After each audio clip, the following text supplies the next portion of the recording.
vor allem geistreiche Pfingsten, ein geistreiches Leben. Wir bitten dazu jetzt um Gottes Segen, um seine Begleitung und um seine Hilfe.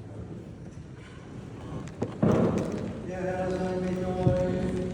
Und mit deinem Der Name des Herrn sei gepriesen.